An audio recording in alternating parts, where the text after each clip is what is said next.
Hello, romantic souls. Tonight, we leave behind the restless rhythm of modern cities and travel to the western edge of Europe, where deep emerald mountains dissolve into mist, and the sky seems to lean gently toward the earth. Welcome to Connemara, a land of wind, stone, and silence. Before us stands one of Ireland's most hauntingly beautiful treasures, Kylemore Abbey. Pause for a moment. See how the castle rises from the shoreline like a memory rather than a structure. Its reflection rests upon the still surface of Polycapel Lake as if the water itself is holding its breath. Built from grey granite brought from Dalkey and pale limestone from Ballinasloe, Kylemore does not dominate its landscape. It listens to it. It belongs to it.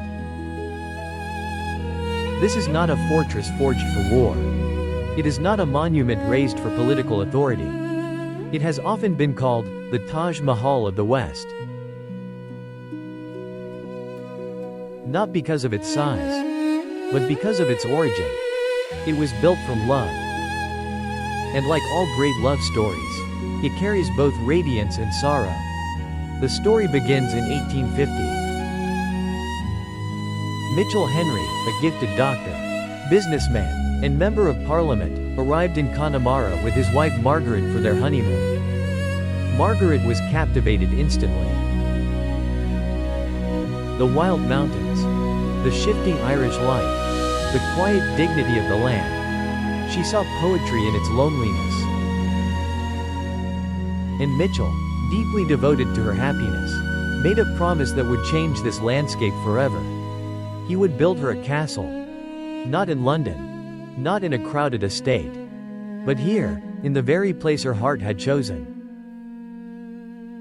Years later, in 1867, that promise began to take physical form. The first stone was laid. It would take 4 years and the work of hundreds of local craftsmen to complete what would become one of Ireland's most magnificent private homes. Set within 13,000 acres of woodland, mountain, and lake, the castle rose in Gothic revival style, with crenellated towers, tall windows, and over 70 rooms. From afar, it appears medieval. But inside, it was remarkably modern for its time. Kylemore had gas lighting, indoor plumbing, 4 bathrooms, an extraordinary luxury in the 19th century. Yet beyond these comforts, something more important lived within those walls. Warmth, family, laughter. Mitchell and Margaret raised their 9 children here. The halls echoed with music, conversation, and the joyful chaos of a large household. The ballroom glittered beneath crystal chandeliers. The library held books from across Europe. The dining room hosted refined gatherings of friends and distinguished guests. Outside, the estate thrived. And perhaps the most astonishing feature of all stood just beyond the castle grounds. The Victorian walled garden. 6 acres enclosed by brick walls. The largest in Ireland. It was a marvel of innovation. Miles of underground hot water pipes kept the soil warm year-round. 21 greenhouses sheltered exotic plants. Bananas.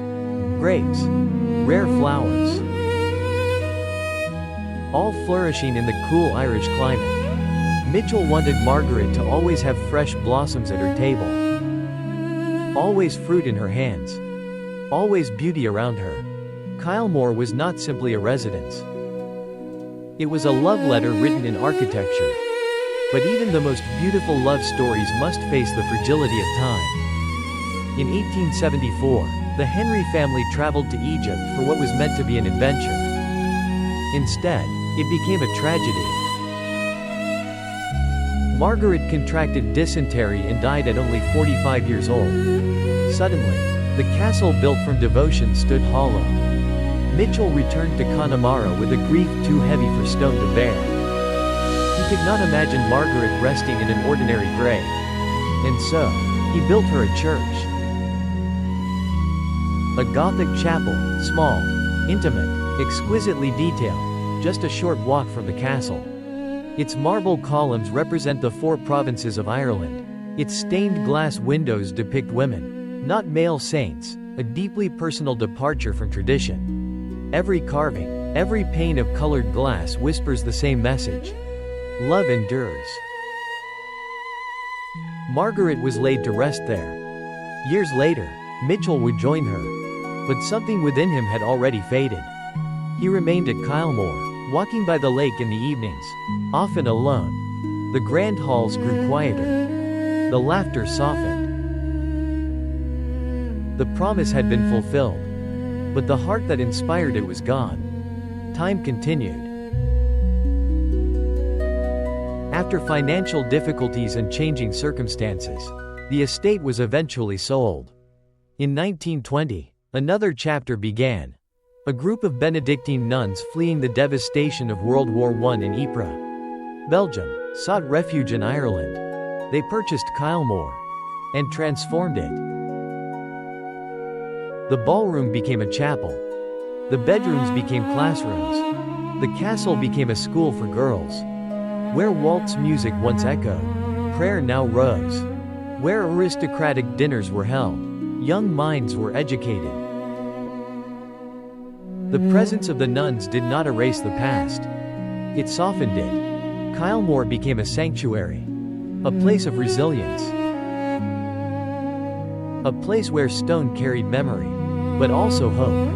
For generations, students walked these halls, studied in the shadow of towers, and found discipline and purpose within these ancient walls. The castle that began as a romantic dream became a symbol of endurance. Today, Kylemore Abbey stands preserved, a bridge between eras. Visitors walk its corridors. They gaze across the lake. They step into the church built for Margaret. And as the sun sets behind the 12 Bens Mountains, golden light spills across the stone facade. The lake darkens. The air grows still. In that quiet moment, one might almost see 2 figures walking along the water's edge. Mitchell. Margaret. Not as ghosts, but as memory. Kylemore Abbey is not merely a castle. It is a testament to devotion, to grief, to resilience, to the idea that architecture can hold emotion. And that love, even when interrupted, leaves a permanent imprint on the world. Thank you for joining me on this journey into the heart of Ireland. If this story touched you, if the stillness of Kylemore brought you peace, I invite you to continue exploring with us. Please subscribe to the channel, like this video, and share it with someone who appreciates timeless beauty and stories shaped by love. May your days carry gentleness. May your nights carry wonder. And may you always find places where history whispers rather than shouts. Until our next journey.